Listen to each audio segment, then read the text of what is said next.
So this, first of all, good evening, everyone. This shiur should be Luli Shmat, Eliezer, Cohen, then Angela.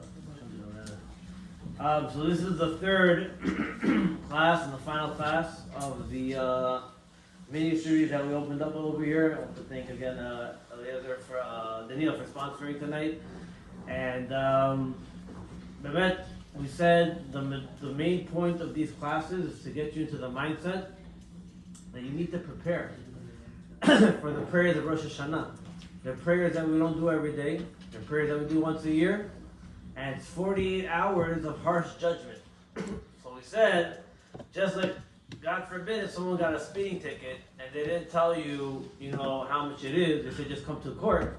So you're going to try to find the best lawyer. You're going to prepare the lawyer, tell him, listen, how's it going to be, what's going to go. You're going to find out all the details. So too, when you come to the judgment of Rosh Hashanah, what do you have in your arsenal? How are you going to come prepared? Who's really going to be your defendant? Well, your defendant, b'vadai rabotai, is going to be the mitzvot that you have, the maasim tovim, the righteous deeds that you did, and all of the chesed and the kindness, and everything that you did is going to be your defendant. But at the end of the day, you're also going to be your own lawyer when you're speaking in front of God. We said many times in the past 2 weeks that when you're saying that Baruch Atah, that Atah, why do we specifically say Atah? We're pointing to you that I'm having a one-to-one conversation with HaKadosh Baruch Hu. It's one-to-one right now, just me and you. And therefore, if you come into the prayers and you have no idea what you're talking about, it's like you're walking into a court case and you have no idea what's going on. And you're not going to look so good. So the best thing what a person could do is he could get himself a machzor. And before you come to the prayer, not on the day of the prayer, and every night, you take a little chunk and you say, let me at least know the translation. At least let me know what I'm saying. At least that'll be a minimum. Baruch Hashem, these classes, we went a little bit behind the scenes, and we'll do that also tonight, about what these prayers are, and how they're set up, and what's the meaning. But the minimum, one should definitely prepare the translation, because it's very hard. It's very, very hard to follow along. Like Baruch Hashem, I know Hebrew, and I understand what I'm reading. Being a Chazon, I've been practicing. Chazanim, they must, it's not even an option for them, they must review the Tefilah before Rosh Hashanah and before Yom Kippur. Like we said in the other class, mainly for back then when they didn't have Sidurim, they had to do by heart. So by that they have to know by heart. But today, in our generation, we don't have, Baruch Hashem, we have Sidurim. Still, the Chazanim, they have to go ahead and they have to review Tefilah because they mamash are like the go-between between HaKadosh Baruch Hu and the Kahal. So it's really incumbent on everybody to take that responsibility upon themselves. Again, to get a machzor, 2 weeks right now we have. And the Shabbatot also, you don't have to do it on Shabbat. This is what you can do on Shabbat. You learn the Tefilah of Rosh Hashanah, specifically the Shemona Esrei and the Musaf, which we're going to talk about today, which is the longest Musaf of the year. And prepare yourself slowly to understand what is it that I'm saying. And when you could come to Rosh Hashanah, you'll be definitely more prepared. You'll definitely be one step ahead of the game than everyone else. So tonight, we want to delve into the following topics. We're going to talk about one of the most powerful poems that was written, Et Sha'arei Ratzon, which is said right before the blowing of the shofar. And we're going to speak about Musaf, the Musaf prayer, which again is the longest Musaf of the year, and probably the most unique Musaf of the year. So Et Sha'arei Ratzon was written in the year 1200 by a rabbi by the name of Rabbi Yehuda ben Shmuel. He was born in Fez, Morocco, and he wrote this unbelievable poem that speaks about the binding of Yitzchak, Akedat Yitzchak, and Abraham, and that whole very memorable occasion of what happened on that day, which is found in Parshat Vayera in the book of Bereshit. And the reason why we go ahead and we read this before the blowing of the shofar is because the blowing of the shofar is the mitzvah of the day. And it's very important, we spoke about prayer, to get yourself into the mindset before you speak to HaKadosh Baruch Hu. We are very busy with everything that we do, and it's very difficult for us to jump from one thing to the next. You need to transition. Being a teacher for 17 years in the public school, one of the most difficult things for children to do is to transition from lunch to back to the classroom. Because the cafeteria is loud, they're running around, there's less supervision, and now you tell okay, now we got to start to learn. It's very hard. You got to get into the mindset. So we have some type of a transition. I do in my class a minute of silence. We try to relax, try to meditate a little bit to get them, okay, now I got to get my brain focused. I know that I'm not in the cafeteria anymore. Now I'm totally in a different realm. I'm inside the classroom. It's quieter. We got less kids. It's something that I have to be ready in order that I can accept also all of the learning from my teacher. That's what the kids' mindset they got to get to. We're going from recess to the classroom, from gym from the classroom. So too we. When we go in davening, davening the Tefilah was really started as a meditation practice.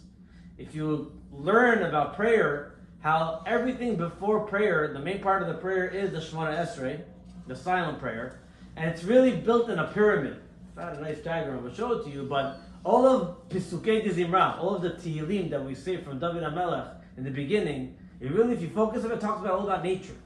It talks about the trees, it talks about the sun and the moon. And when you get close to Kriya Shema, before you have the blessing of Kriya Shema, we speak about the celestials.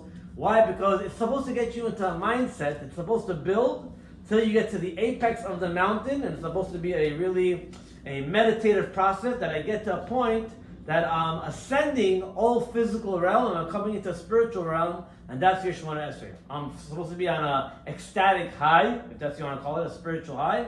And once I say Hashem Svatay Tiftach, according to halakha, I'm supposed to be in a completely different realm. A realm where I leave my physical body, I'm in a complete spiritual state. To say these things are very easy, but to do it is extremely hard, especially in our generation. It says that the Hasidim back in the day, and I don't mean Hasidim like what you have today, meaning those extra pious people, they needed to meditate an hour, just meditation of an hour before they could get to this level. Where are we? Very far. But part of the Chazon is to get you into that mood. That's why sometimes you'll hear some tunes they do before Shemona Esrei. It's supposed to get you into that mood.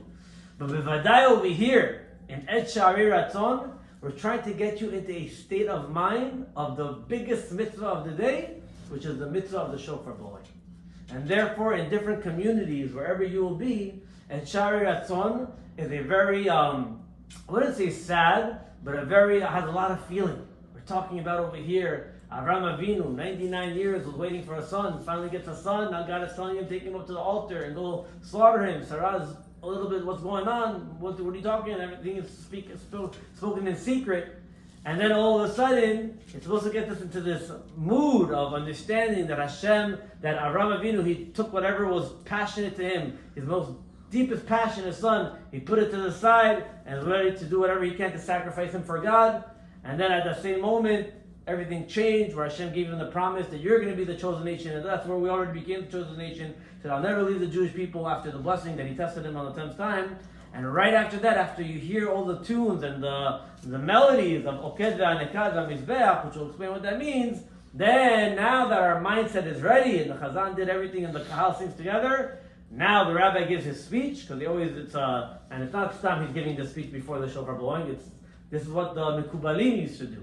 Very important to give that speech, that drasha, to get you into the mindset. Now we're going to get into the apex of the day, the most important part of the day, which is the shofar blowing. We see something similar also in Yom Kippur with Ne'ilah, right? Ne'ilah is the final prayer of Yom Kippurim, the closing of the 40 days of Rachamim v'Slichot. So we want to get ready for that last one. We got to get into the mindset. So that's what a lot of prayer is about, is getting yourself into the mindset. But again, that's something that takes practice. But the Tefilah was set up in a way to get you into the mindset. But again, if you don't understand what you're reading, then we're not even speaking the same language over here. So this Et Sha'arei Ratzon was written, as I said, by Rabbi Yehuda ben Shmuel, and many kihilot, many congregations, different tunes. We do it the Yerushalmi way over here in the BJCC Center. And I just want to give you a little bit of what the Chida, a very holy rabbi from Italy, he says about saying this prayer. He says, if a person is experiencing any challenging times in his life, or any suffering, what should he do? He should read the Parsha of Akedat Yitzchak, the actual Parsha of the binding of Isaac, when he was brought onto the altar. Then you should read this song, or this poem, Et Sha'arei Ratzon, that we say on Rosh Hashanah. So read that, then read this. Then the pasuk, V'shachat oto al yerech hamizbeach, that he put him, he slaughtered on the corner of the Mizbeach. And then the Yiratzon, the special prayer that we say in the morning after we say Akedat Yitzchak, he promises you that you will be saved from any suffering. Ad kedei kach. He said, and this is for any time of the year. He said, if this is for any time of the year, that this has such a power, these two parshiot that we're saying over here, the Parshat of Akedat Yitzchak and Echari Ratzon, he says, b'vadai, even more so, at this moment, right before we say Musaf, to say this is very, very powerful, and it's supposed to get you to a different level completely. Now, we don't read the Parsha of the Akedah. We read it on the second day from the Torah, but we don't read it after Echari Ratzon. It talks about it, there's a lot of hints, but it's written in a poem way, we don't read the actual psukim. But there's some Mikubalim, they do that, the Kabbalist Minhagim, but we actually don't do that, so that's just a side point. But the reason why this is so important is because it's supposed to get us also to a state of being humble and humility. There's a part over here that it talks about Avraham Avinu, when he was walking, him, his son, Eliezer, his servant, and Ishmael. Those were the three that were walking together. All three of them were walking together. All four of them were walking together. And the donkey that was carrying all the supplies that they needed. So it says, Vayachavosh Avraham et chamoro. Avraham Avinu, he tied up his donkey. So why do I care that he tied up his donkey? Why do you got to give me those details? But our rabbis tell us nothing in the Torah was written for no reason. There's a message behind it. He says the word chamor also is chumriut, which is your physicalness. That he was able to tie up his physical desire of not slaughtering his son, because finally he got the son, tying that up and doing the will of HaKadosh Baruch Hu.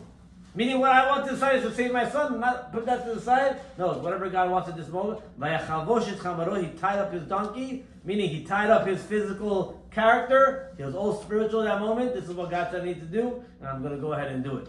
And therefore, it shows that he was on a very high level of humility. Right? Somebody who is arrogant, be like, 99 years I waited for the son, there's no way I'm doing this. Something's wrong over here. Maybe the Wi-Fi is not correct, maybe I misunderstood, maybe it was something else. No. No, he didn't say this. Vayishkem Avram Baboker. He woke up extra early to go ahead and did it. He did it himself to show that he was, God said, I do, humility. And our rabbis tell us that's another reason why we read this, because humility is the key to get your tefillot accepted. You need to walk into the tefillah, Shemona Esrei, whether it's Shachrit or Musaf, with the understanding that everything that I'm asking for at this moment, I know is only in God's power to give to me and nobody else. Meaning, I'm zero in this picture, and all of the source of blessing and whatever I'm asking for is only from Him. That's another mindset that a person needs to have when he goes to the Shemona Esrei, and that's why it's one of the reasons we say this poem over here of Esha'arei Ratzon. So we'll talk a little bit about it, give you some excerpts from this poem over here to try to get a better understanding, and then we'll move on to the prayer of Musaf. So first of all, the chorus of this tefillah, chorus is what we repeat over and over and over again, right? So you have like the regular lyrics, the stanza, this little poem, and then you have the chorus is Oked ve'hanekad ve'hamizbeach. And we sing it, Oked ve'hanekad ve'hamizbeach. That's the tune of the Yerushalmi in Makam Hijaz, but it's already for Chazanut. But they tell us, Maze Oked ve'hanekad ve'hamizbeach. So Oked is the one who's doing the sacrificing, which is Avraham Avinu. So that's Oked. Ve'hanekad, the one who's being sacrificed, that's Yitzchak. Ve'hamizbeach, and that's the altar that he brought himself on. So these three brought upon unbelievable levels of mercy from HaKadosh Baruch Hu to have mercy on us. So it says, the zechut of Abraham, we're talking about now before the blowing of the shofar, we need the merit of Abraham, we need the merit of Yitzchak, and we need the merit of the Mizbeach, and our rabbis tell us the Mizbeach, the altar, is comparable to the tzaddikim, to the very righteous people. Why are tzaddikim comparable to the altar? Because on the altar you're sacrificing, right? What is a sacrifice? You're giving up what's precious to you. You say, I'm not going to take it for myself. I'm sacrificing it for a higher cause. And that's what tzaddikim do. Tzaddikim, why are they tzaddikim? How did they get to that level of being such a righteous person? they're really sacrificing a lot of their physical desires. Everyone's going to some type of party, they're going to stay home and probably do some chesed or learn Torah. Everyone's going to some vacation, they're probably going to stay home and take care of the community. Then everyone's going to go spend their money on something lavish, they're going to try to live on a more simple life. They're always sacrificing in their mind. I'm not going to do what I need for myself, I do the minimum for myself, but a majority for others. So since they're always, their whole mindset is to do for others, so they're sacrificing a lot, therefore they're connected the Mizbeach. That's connected the tzaddikim. So he begins with the following stanza. It says, Et sha'arei ratzon, at this time. Et is not et with an aleph, et with an ayin means now. So at this time, sha'arei ratzon, the gates of ratzon, the gates of favor, are opened. And why are they opened right now? Because the rabbis tell us, when we blow the shofar, something magical happens. God gets up from the seat of judgment, and he goes to the seat of mercy. So he has more mercy on the Jewish people. So at this moment, we're right before we're about to blow the shofar, there's unbelievable levels of mercy at this moment. Yom eheyeh chapai le'eshoteach, on the moment that my hands are open to Hashem. Ana zechor na'li, please remember now for myself, and we're talking about the whole congregation, and of course the Jewish people as a whole. V'yom ocheach, on the day of rebuke, which is this judgment day. Please remember these three people, Avraham, Yitzchak, and the tzaddikim that are the protection for the Jewish people. And he begins, Be'acharit nusa, on the last test. Be'acharit means at the end. Nusa means test. Our rabbis tell us, why do we use the word nisayon for test? So he says, nisayon lihitnoses. Because every time you're tested or you're challenged with something, that's the only way you could grow. Litnoses means to grow up, to exalt, to become greater. So whenever you're challenged, whenever you want to get better with something, you have to go ahead and challenge yourself. When you pass that challenge, then you become smarter or greater. Right? My students always complain, this is too hard. But I told them, okay, you know what? I'm going to give you a math problem, 2 plus 2 every single day till the end of June. I want anything going to change? No, you got to be challenged. We go from addition, then we go to multiplication, add a little subtraction and division, then get algebra, the hule, etc. Why? Because we need to always be challenged in order to gain more knowledge. So too, the human being and our souls need to be challenged in order to get to higher levels and closer to HaKadosh Baruch Hu. So it says, Besof ha'asara, at the end of the 10th trial, we know Avraham Avinu, he had 10 tests that he had to pass. Haben asher nolad lecha misara, the son that was born to you from Sarah Imenu. Why specifically that son? Because if you look in the Parsha of the Akedah, over there in the beginning it says, Vayi achar advim ha'eleh, v'Hashem nisad Avraham, and he's talking to him that you need to take your son. And then he says, which son? And he says specifically, Et beni et Yitzchak. Why? Because he thought maybe Ishmael. No, Hashem had to tell him the name, it was really Yitzchak. And then he got the message. And then it says over here, Inafshecha bo'ad me'od nikshara, Hashem tells him straight up, I need you to take your son to the Mizbeach, and onto the mountain, that my honor is over there. And Hashem said, when you walk, just walk, I'm not going to show you, but when you see the glory of Hashem, which was some type of a cloud that they saw, they had some type of a vision, and again it repeats, so over here, our rabbis go a little bit into the Mefarshim. They tried to explain a little bit of the background of what was happening at that moment, and I want to share that with you. So it says, Avraham Avinu, he woke up early in the morning. So why did he wake up early in the morning? So it says in Midrash, Sarah said, Lech leShalom. She said, go in peace. Still, she wanted to know exactly the details. But why did he wake up so early? He said, if Sarah is going to go ahead and maybe have regret, you know what, maybe I should go extra early so she doesn't have a lot to say. Because, in the morning when a person wakes up, you can't talk to them. Don't talk to people in the morning, they're not in the mood. Unless they're a little bit more happy. But he said that's the best time to go, also to show that I'm Zrizim. Zrizim shows that I'm a zealous person. You have to show God that he was zealous. Now, he took the Ne'arim with him. The Ne'arim was Ishmael and Eliezer. Now there was a whole discussion between them about what's going to happen with with what's left from Avraham Avinu. So it says over here, Eliezer and Ishmael had this discussion. So Ishmael said, "I'm the Bechor, since I was the firstborn from Hagar. I'm going to go ahead and get the inheritance of Avraham Avinu." And then Eliezer said, "No, what are you talking about? You were kicked out. You were sent to the desert. He says, I was his servant day and night. I'm going to go ahead and get the inheritance of Avraham Avinu. And then the Ruach HaKodesh, like the divine spirit, HaKadosh Baruch Hu said to them, Lo ze yoresh velo ze yoresh, not this one and not that one, but it's going to be the other one, which is obviously Yitzchak Avinu.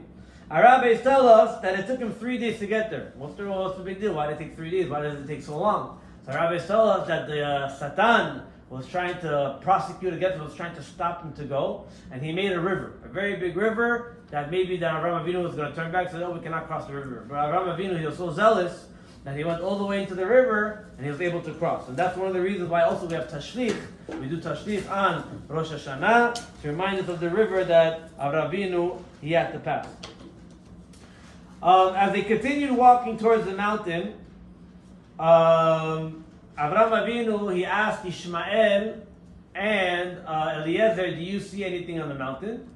And they said, no, we don't see anything. He asked Yitzchak, do you see something on the mountain? He said, yes, I do see. I see some type of a glow or a fire, whatever it was. So Avraham Avinu, he tells them, רואי אתם חשב אותם כחמור. מה החמור רואה ואינו יודע, כך אתם עם דומה לחמור. He says, just like the other nations of the world, they can't see the godliness of God, right? A lot of, unfortunately, the nations of the world, they're idolaters or whatever it might be. So too, the donkey, he knows he has to go in one way, but he can't see a little bit deeper than that. So too, you guys can stay over here with the donkey. As they continued walking, and they got to the top of the mountain, they saw a Mizbeach, and there was already a Mizbeach over there. Some say that they built a Mizbeach, some say that there was already a Mizbeach. And he said over there, Zeh Mizbeach. What Mizbeach were we talking about? The Mizbeach that Cain, if you remember from Cain and Hevel, they brought the first Korban. So this was the beginning of the first Korban that was brought in history, the first sacrifice was brought by Cain and Hevel. He said that's the same Korban that we're going to go ahead and Yitzchak is going to go on. It's the same Korban that Noah brought the first Korban after when the rain stopped and the flood stopped. And therefore that's why it says specifically that Mizbeach. When Yitzchak and Abraham were on top of the mountain, so Abraham actually had to tie up Yitzchak very, very tight in order that he doesn't move. So the Gemara tells us the following. It says, "Vayakod et Yitzchak beno, v'amru b'midrash kafaf raglav yardav lachorav." That he had to put his hands behind his back, and he actually tied his hands to his legs. I don't know. He had to be very flexible in order to do something like that. But Yitzchak Avinu was telling him, Abraham, he said, "My dear father, please tie me tighter because I don't want chas v'shalom that there should be a slip, and then it's not going to be a big korban, a good korban." So our rabbis tell us that at this moment that Avraham Avinu, his tears were rolling down, and so were Yitzchak's tears were rolling down. Therefore, it's a very, very emotional moment as you get closer. And you can hear the tempo in the synagogue also, that when the tune changes and they start to get more in tempo, that there's like this feeling of like, okay, we're getting ready for something big over there. Obviously, you know that they were there and they're about to do the cutting, and then the angel stopped Avraham Avinu from doing the actual Akedah. And I just want to share with you the behind the scenes of what happened over here between in Shemaim and also on planet Earth. So now, after everything was done, so Hashem goes ahead and says, you can go ahead and go down from the Mizbeach. Take him down from the Mizbeach.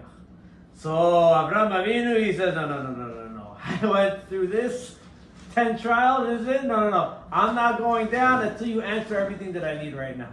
So what did Avraham Avinu say? He told them the following.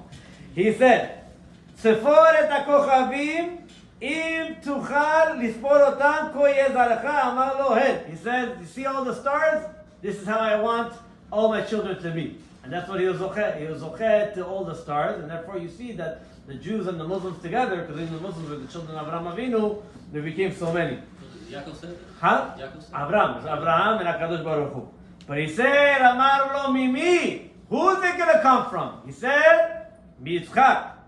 Amar lo keshem shaya belibi ma להשיבך ולומר לך אתמול אמרתי לי כי ביצחק יקרא לך הזרע עכשיו אתה אומר לי עלהו שם לעולה. He said, yesterday you told me that Yitzchak, everything is going to come from Yitzchak. Now you're telling me to put him on the Mizbeach. What's going on over here? So he says, וכבשתי את יצרי ולא השבתיך. He said, I was able to conquer my yetzer hara. I put everything to the side. I didn't even complain once. I woke up extra early to do this mitzvah, and I didn't say anything. He says, so too, and this is the midah keneged, this is what I want for you, and this is why we do this, and why we say this on Rosh Hashanah. He says, I want the following. He said, I want that when the children of Yitzchak, meaning us, the Jewish people, when they make sins, and they're in suffering, I want you to remember this Akedah Yitzchak. I want you to remember for all generations to the end of time what we did over here, that I had to go ahead and bring my son as a korban. And I want you to picture this as if we brought the ashes of Yitzchak as a korban, and I want you to forgive them for anything that they did. That's what Avraham Avinu asked after the Akedah Yitzchak. What did Hashem say? Hashem answered him back. He said, Ata amarta et shelcha, ve'omer ani et sheli. He said, that's what you have to say? Let me tell you what I have to say. So this is God speaking. He says, in the future there's going to be a time where the children of Yitzchak, again, the Am Yisrael, they're going to sit in front of me, and I'm going to go ahead and judge them on Rosh Hashanah. Ela im mevakshim shechapez lehem zechor ve'eskor lehem akedah Yitzchak, you tokim lefanai b'shofar shel zeh. He says what they can do to get out of this judgment, I want them to blow the shofar of this ram. Because right after the Akedah, Hashem told them, look in the bush, take this ram instead of your son. I want them to blow this, and when they blow this in front of me, everything, things are going to change. Amar HaKadosh Baruch Hu, you tokim lifnai b'keren, I let them blow from the ram's horn, and I will save them, and I will take them out of their sins. I will clean away their sins. So therefore, that's one of the reasons why we say this whole story of the binding of Yitzchak. And also at that moment, Avraham Avinu, he lifted up his eyes to Shemaim, and he said, Master of the universe, that when my children are in tsar, when they're suffering, please remember for them this holy moment of Akedat Yitzchak. And then right after that, it talks about how that ram was such a powerful ram, it had so much symbolism, that it says in the Gemara that nothing of that ram went to waste. And look how interesting this is. How was that ram used? It says, first of all, that ram was created in the beginning of creation, and it was set aside for this moment. He said, first of all, after it was brought as a sacrifice, he said that the ashes is something that was used for all of the Beit HaMikdash that we had, the two temples. It says that the sinews of the ram, they were used for the 10 strings of David HaMelech's harp. So David HaMelech, when he was playing on the harp and he wrote all of Tehillim, what instrument was he using? He was using the sinews, the different parts from this ram was given to him. The skin of the ram was used for Eliyahu Nabi to cover himself. So Eliyahu Nabi got part of the ram also. And the horns of the ram, the one on the left was used to blow at Har Sinai. It says when the Jews got the Torah, there was a blowing of the ram horn, the shofar was being blown. And it said the right one is going to be used to blow on the time of when the Mashiach comes. And then you see at the end of the Isharei Ratzon, we get to the last stanza which talks about Yinun ve'aliyah ani sholeach, of the coming of the Mashiach. So again, the whole point of this is to remember Akedat Yitzchak, because that is really, so some rabbis say that Akedat Yitzchak actually happened on Rosh Hashanah, but it's also to remind us of this idea of binding yourself up, doing teshuvah, and the way we do teshuvah is, first of all, why does a person sin? A person makes an averah because at that moment when you sin, it's either you don't know, but I'm not talking about that you don't know, because that's like Bishogit. I'm talking about when you know. So you have laziness that kicks in. So laziness is because we're human beings made from afar, made from the dust of the land.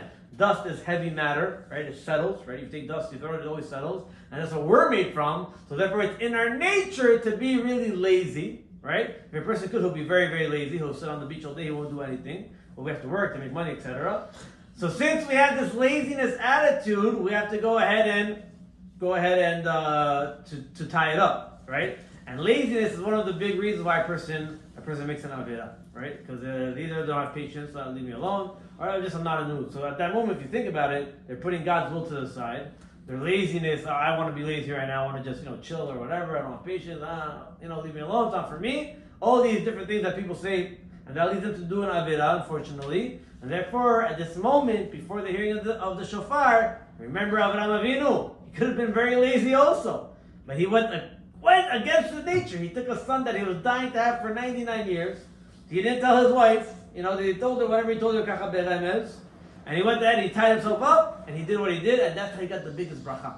Right? Everyone wants to get that aliyah, right? The people who sold the aliyot. This is the biggest one. Kivarecha v'arechecha. Right? The aliyah kivarecha. God says, and I will bless you and I will bless you. People pay a lot of money for this aliyah because that's the moment after Akedah Yitzhak was over, God gives all of the blessing to Avraham Avinu, which of course came to the Jewish people to this very day.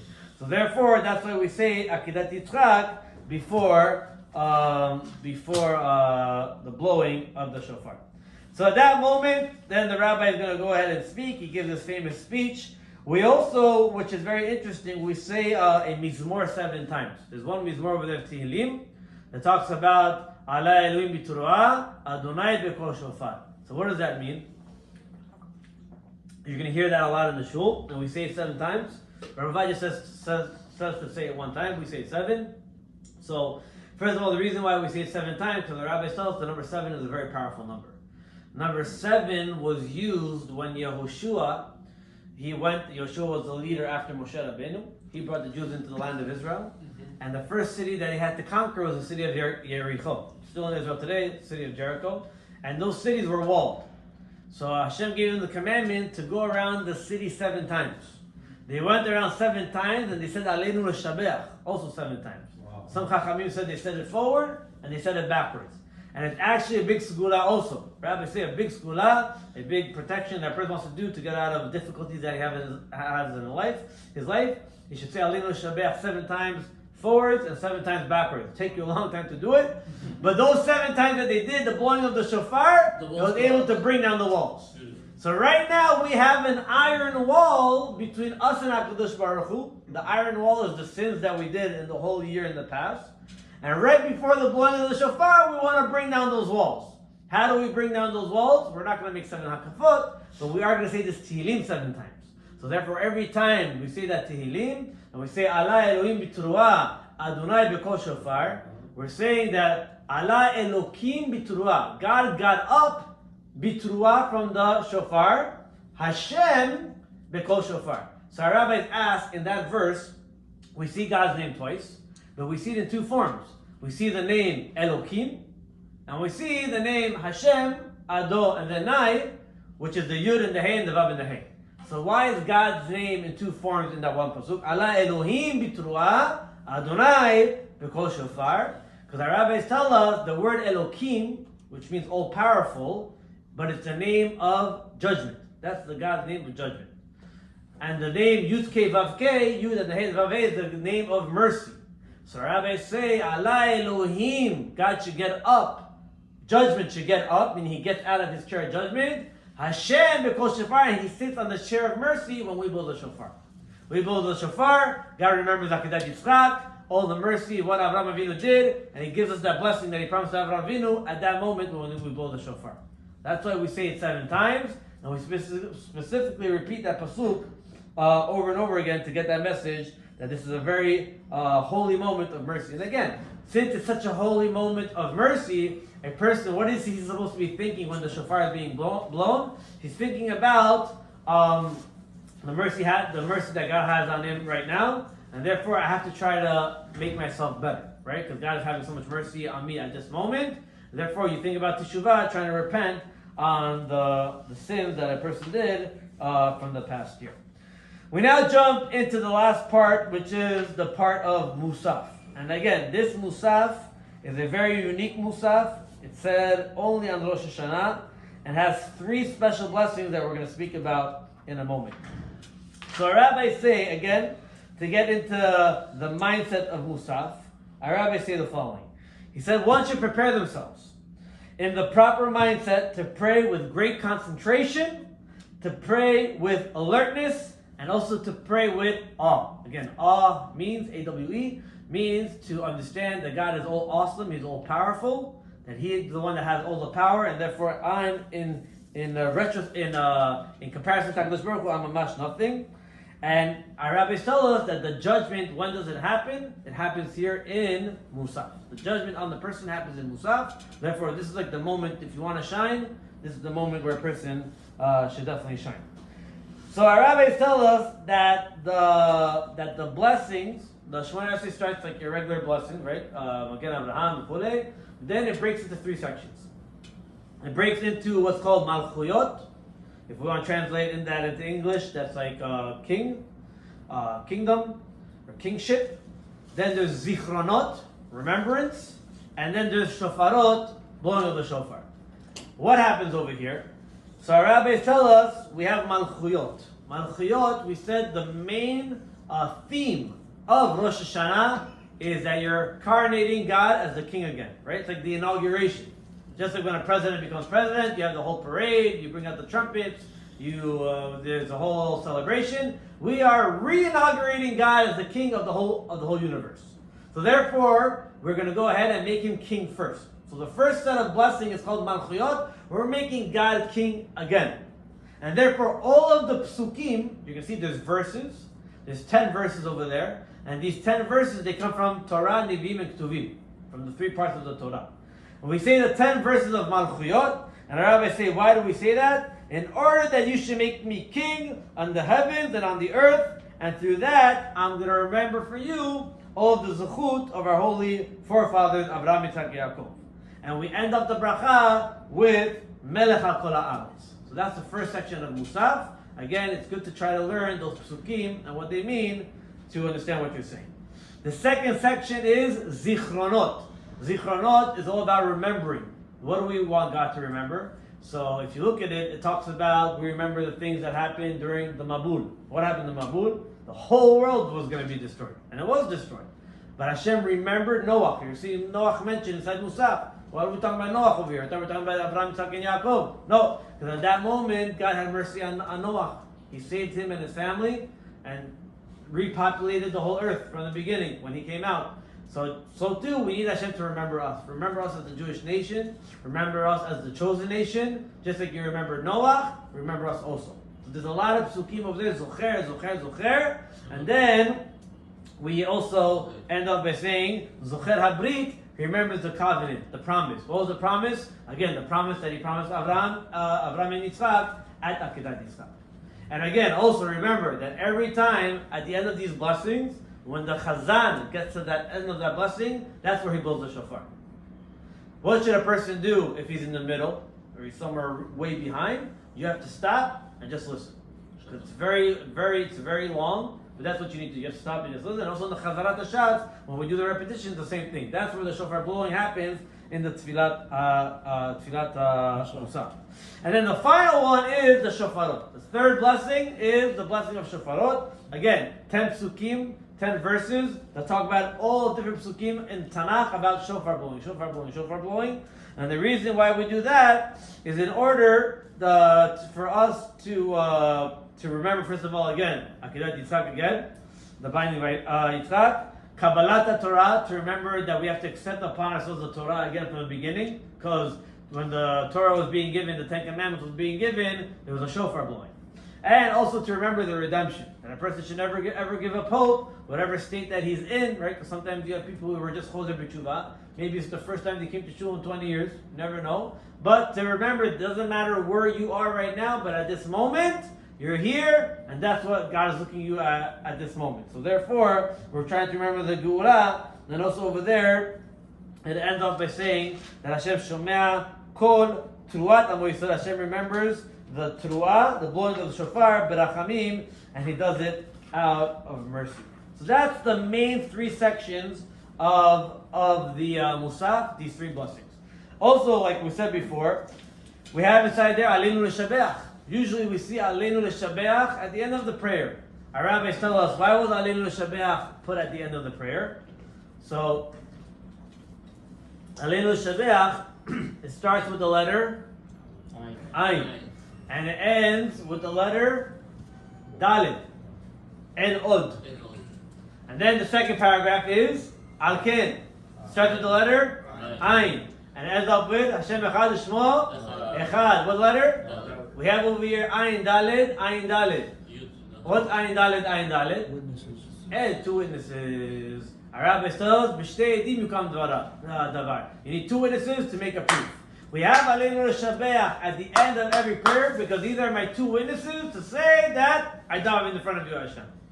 So Ed and Ed, that's why we have Aleinu L'Shabeach, two witnesses. They come and they testify that I prayed in front of you, HaKadosh Baruch Hu. What is it doing over here in the Tefilah, in the Musaf? So our Rabbi tells Aleinu L'Shabeach, first of all, should be said with a lot of concentration. Again, it talks about getting rid of all of the idols, that all of the different religions, that they should wake up and they should know that God is one.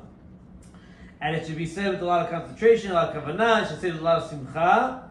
And it says over here that when we say Aleinu L'Shabeach in Shemayim, what do they answer about us? Ashrei ha'am shekach halo, Ashrei ha'am she'Adonai Elohav. Fortunate is the nation that says Aleinu L'Shabeach, and fortunate is the nation that God is their God. Meaning, we say how great it is to give praise to HaKadosh Baruch Hu. Aleinu, it's on us. The L'Shabeach ha'Adonai Kol, master of the universe. We're saying that God is master of the universe. And therefore they answer back and they say, look how special and unique the Jewish people are. So really it shines a light upon us and we find favor in the eyes of HaKadosh Baruch Hu. And therefore it's said over here, again, for the same reason why it was said in Yericho. They said Aleinu L'Shabeach forwards and backwards to bring down the walls. At this moment, there's a lot of judgment in Musaf, and therefore we're asking Hashem to break down the walls. That's why Aleinu L'Shabeach is said in the Tfilah Shmona Esrei. Our rabbis tell us one of the most I don't want to say frightening, but most a lot of awe in this paragraph is a section that talks about Ve'ala Medinot Bo Ya'amel. Over there in that paragraph in Musaf, it talks about and now Hashem is going to say on the nations of the world, Ezo lecherev ve'ezel le'ra'av, which nations are going to have war, which nations, God forbid, are going to have a famine, which nations are going to live, which nations are not going to live. And it says, Ubo b'riyot bo yifakedu. And at this moment, this is the people that Hashem is going to look at and He's going to judge. So that's a very, very special moment because really that's like when a person's life is on the line. We hope that everyone should have a good judgment. But think about what happened again this past year. Very, very difficult, October 7th. So our rabbis tell us when you're reading that moment, that's when you really have to have teshuvah. You really have to stop for a moment. Don't jump into that paragraph and think, I really need to better myself. I know I made a lot of mistakes. And just that thought is enough. Just to have that thought, I need to really try to fix myself. Ve'itcharet al avonotav. And you have to have charata. You have to say, man, I really feel bad for the things that I did this year. I really got to change. You have that thought, that already should take you into that paragraph. And then we have over there also the Hallelujahs, all of the praises of HaKadosh Baruch Hu, giving praise, which is the last Tehillim. We also include that because it's a very, very high level according to the Kabbalists. The number 10 is on a very high level Kabbalistically. It talks about the end of days, and therefore we have the Hallelujah also over there giving praise to Hashem. And you should know that also in the end of the repetition, a person should be following along. It's not like I did it and I'm done. Obviously, we're not speaking because we still have to hear the shofar blowing. But when you get to the Hallelujah, when you get to Aleinu L'Shabeach, you should be saying it again also. Some people think, no, I don't have to do it, just do Baruch Hu, Baruch Shema, Amen. No, you should be saying some section also with the Kahal. So that will bring you also to the end of the Tefilah, the end of Musaf. There's Kaddish Titkabal, and then a person should not run out of the Beit Knesset and be like, oh my God, this was the longest prayer. Sometimes, it is very long. People want to run out, they want to go eat, definitely understood. But a person should not leave, because Chas v'Shalom, if you have that excitement to leave, it's going to be like everything I did was a burden on me. And it doesn't our feelings are has an effect. So a person should leave with the right mindset. But also when you leave, our Rabbi tells us it's very important to be happy on Rosh Hashanah. To be happy, again, it's a new year, you want to start off on the right foot, so you go home, you have the meal with your family, you want to drink a little bit, that's okay, and if it's after Chatzot, I know some people have the minhag not to sleep, but if you're very exhausted and you want some energy to help you learn maybe, you can take a little bit of a nap, but you have to sit down with the family, spend time with the kids, and just and enjoy, not to get drunk. You don't want to get drunk on Rosh Hashanah, again, it's 48 hours of judgment, but you want to have a good time and celebrate. So, I just want to end off by saying that I want to wish you all k'tiva v'chatima tova. It was a pleasure to teach you these things, all these different things about the tefillah, these past 3 classes. But again, if you want to get the most out of this, you should buy yourself a machzor, and from now till Rosh Hashanah, start reading a little bit about the different tefillot. I promise you will come to the prayer with a lot of enlightenment. Wish you all Shana Tova M'vorechet. Thank you so much.